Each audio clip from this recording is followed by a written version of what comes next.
మీ ఎలాంటి వ్యాపార ప్రకటనలకైనా వెంటనే మా ఛానల్ సంప్రదించండి. ప్రస్తుతం మనతో పాటు ప్రముఖ ఆధ్యాత్మికవేత్త జ్యోతిష పండితులు బ్రహ్మశ్రీ సుభాష్ శర్మ గారు మనతో ఉన్నారు. గురుగారితో మాట్లాడతాం. నమస్కారం గురుగారు. శ్రీమాత్రేనమండి. గురుగారు, తీరని కోరికలు అంటూ ఉంటారు. సో ఎన్నో ప్రయత్నాలు చేస్తారు, ఎన్నో గుళ్ళకు వెళ్తారు, ఎన్నో పూజలు చేస్తారు, ఎన్నో దానాలు ఇస్తారు. అయినా కూడా కొన్ని కోరికలు ఎప్పటికీ తీరవు, ఇక ఆశలు వదిలేసుకుంటారు. అలాంటి తీరని కోరికలు కూడా తీరాలంటే విశేషంగా ఎలాంటి పరిహారాలు, ఎలాంటి స్తోత్రాలు జపించడం వల్ల ఎక్కువగా తీరే అవకాశాలు ఉంటాయంటారు గురుగారు? తప్పకుండా తెలియజేస్తాను. ముందుగా వీక్షిస్తున్న ప్రేక్షకులందరికీ శ్రీమాత్రే నమః, శ్రీ గురుభ్యో నమః. యాదేవి సర్వభూతేషు మాతృరూపేణ సంస్థిత నమస్తస్సై నమస్తస్సై నమస్తస్సై నమో నమః.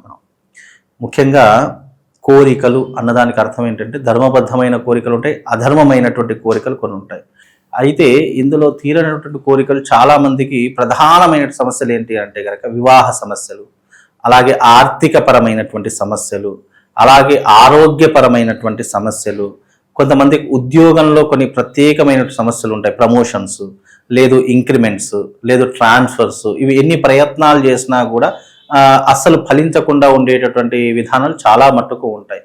కాబట్టి కోరికలు అని తీర్చుకోవడానికి దానికి ప్రామాణికంలో ఎన్నో రకాల మార్గాలు ఉన్నాయి. అంటే బికాజ్ కొన్ని దైవిక పరమైనటువంటి మార్గాలు, కొన్ని కష్టపడి మనం ఎలాగైనా సరే సాధిద్దాము అనేటటువంటి తరహాలో ఉన్నటువంటి కొన్ని మార్గాలు, ఇలా కొన్ని ఉపవాసాల ద్వారా, లేదు కొన్ని పరిహారాల ద్వారా, ఇలా అనేక రకాలైన కోరికలు, అంటే దైవిక పరమైనటువంటి కోరికలు కావచ్చు, జాతక పరంగా ఉన్నటువంటి కోరికలు కావచ్చు, ఇవి కేవలము ఆధ్యాత్మిక పరంగానే తీర్చుకోగలుగుతాము. కొన్ని కోరికలు ఎలా ఉంటాయి అని అంటే గనక అసలు అంటే మనిషి కష్టపడకుండా ఏ కోరిక కూడా నెరవేరదు. ఫస్ట్ పాయింట్ గుర్తుపెట్టుకోవాలి. కష్టపడితేనే అన్ని కోరికలు నెరవేరుతాయి. అంటే ఇటు కష్టానికి ఇటు ఈ పరిహారాలకు రెండుటికి అనుసంధానం చేస్తేనే మనం చేసిన ఏ దానికైనా కోరిక నెరవేరుతూ ఉంటుంది. కాబట్టి వాళ్ళ సమస్యను పరిష్కరించుకోవడానికి, లేదా వాళ్ళకు ఉన్నటువంటి ప్రాబ్లమ్స్ ని బయటపడడానికి అనేక మార్గాల్లో ఈ దైవిక పరమైనటువంటి మార్గం. దీనికి కార్యసిద్ధి తంత్ర సాధన అనేటటువంటిది ఒకటి ఉంది. కార్యసిద్ధి తంత్ర సాధన అంటే ఏంటి?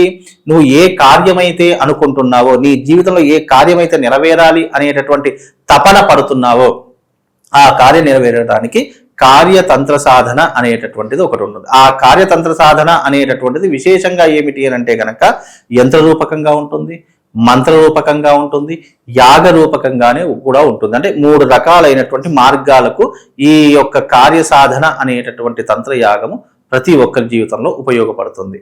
అందులోనూ కార్యసాధన సంబంధించిన మంత్రం కూడా ఉంటుంది. అది విశేషంగా ఆ సాధకుడు ప్రతిరోజు 108 సార్లు దాన్ని పఠనం చేసుకొని తన యొక్క కార్యసాధనకు వెళ్ళడము అనేటటువంటి ప్రక్రియ ఒకటి ఉంటూ ఉంటుంది. అలాగే ఈ కార్యసాధన అనేటటువంటి దానికి అంటే చాలా మట్టుకు ఈ మొండితనంతో వెళ్ళిపోయి పనులు చేయకపోవడము, లేదా అహంకారంతో పనులు చేయకపోవడము, లేదులే నాకేం పనిలే అని చెప్పేసి కొంతమంది ఆ పనిని దూరం పెట్టడము, ఇవన్నీ కూడా చేస్తూ ఉంటూ ఉంటారు. కాబట్టి ఇలాంటి కార్యసాధన అనేటటువంటిది ఎంత కష్టపడ్డా ప్రయోజనం రావట్లేదు అని అంటే గనక అప్పుడు ఈ మార్గంలో వెళితే తప్పకుండా కార్యసాధన అనేటటువంటిది నెరవేరుతూ ఉంటుందని శాస్త్రం అండి. అయితే ఇక్కడ ముఖ్యంగా పనులు అన్నదానికి విశేషంగా ఇంకో అర్థం ఏమిటి అని అంటే కనుక ఫస్ట్ నువ్వు ఏ పని తల పెడుతున్నావు, అది ధర్మబద్ధమైనదా అధర్మమైనదా అనేది ఫస్ట్ ఆలోచన చేసుకోవాలి. ఇక రెండో విషయం ఏమిటి అని అంటే కనుక నీ జీవితంలో ఎప్పుడైతే నువ్వు కష్టపడ్డా పనులు కావట్లేదంటే నీ జాతకం లోపం వల్లనే నీకు పనులు జరగట్లేదని ప్రతి ఒక్కరూ ఆలోచించుకోవాలి. ఎందుకంటే చాలా మంది జీవితాల్లో కష్టపడతారు కానీ ఫలితం ఉండదు. ఎంతో మందిని చూస్తూ ఉంటాము, వాళ్ళ వెనక వచ్చి వాళ్ళు ముందుకు వెళ్ళిపోయి వీళ్ళు కింది స్థాయిలోనే ఉంటారు, వాళ్ళు పై స్థాయికి వెళ్ళిపోతూ ఉంటారు. బికాజ్ వాళ్ళు కింది స్థాయిలో ఉండిపోవడానికి గల కారణం ఏంటి అని అంటే గనక భూత భవిష్యత్ వర్తమానాదులలో వాళ్ళ యొక్క జాతక పరిస్థితులు ఎలా ఉన్నాయో అనేటిది గుర్తించకపోవడంతో మనం చాలా మట్టుకు వెనకబడిపోతున్నాము అనేది ప్రతి ఒక్కరూ అర్థం చేసుకుంటే మీరు అన్నట్టుగా ఏ పనినైనా సులువుగా చేసుకోవాలి అంటే దానికి జాతకం అనే ఒక పరిష్కార మార్గం ఉంటుంది. అది ఎప్పుడు పరిష్కార మార్గం? నేను ప్రతిదానికి జాతకం చూయించుకోమని చెప్పట్లేదు.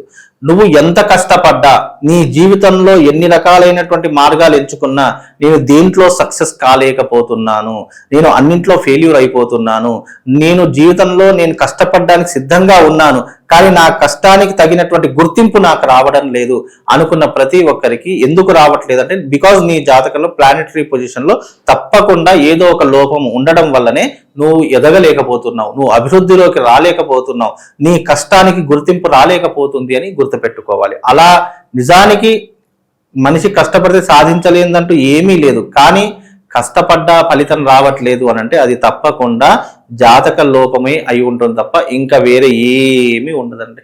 నిత్యం మనం ఎటువంటి శ్లోకాలు మంత్రాలు చదువుకుంటే బాగుంటుంది గురుగారు ఆ కోరికలు నెరవేరడానికి? ముఖ్యంగా మనం ఏదైనా శ్లోకం చదువుకునేటప్పుడు కానీ అంటే కార్యం కోసం కాబట్టి త్వమస్మిన్ కార్య నిర్యోగే ప్రమాణం హరిసప్తమ హనుమాన్యత్తమాస్తాయ దుఃఖ క్షయకరో భవ అనే కార్యసిద్ధి మంత్రం చదువుకోవడం ద్వారా మనకు సకల కార్యాలు నెరవేరడానికి ఈ శ్లోకం ఉపయోగపడుతుంది.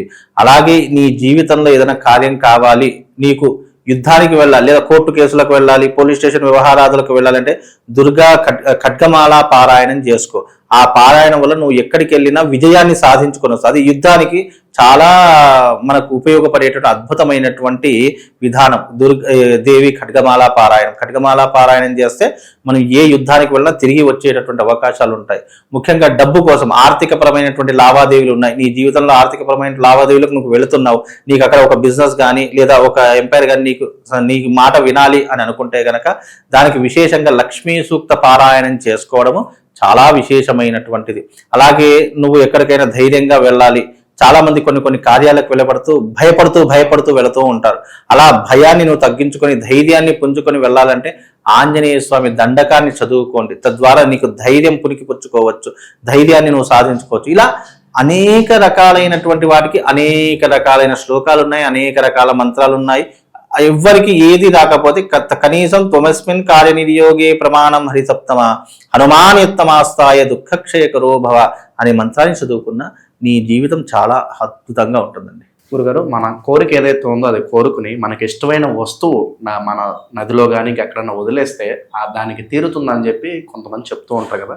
అవునండి, అది ఇంతకుముందు ప్రామాణికం కాశీలో ఉండేది. కాశీకి వెళితే నీకు ఇష్టమైనటువంటి పదార్థాన్ని వదిలివేయాలి అని. ఇక్కడ పదార్థము అని ఎక్కడా కూడా చెప్పలేదు.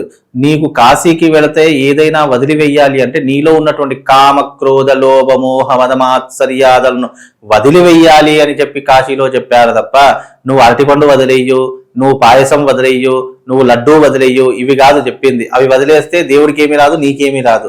నీలో ఉన్నటువంటి అంధకారాన్ని వదిలేయమని చెప్పింది తప్ప అంతేగాని నేను నదిలో 10 రూపాయలు వేస్తాను, నేను నదిలో ఇది వదిలేస్తాను అంటే ఏ ఫలితం ఉండదు, శూన్యం. అది మూఢనమ్మకం.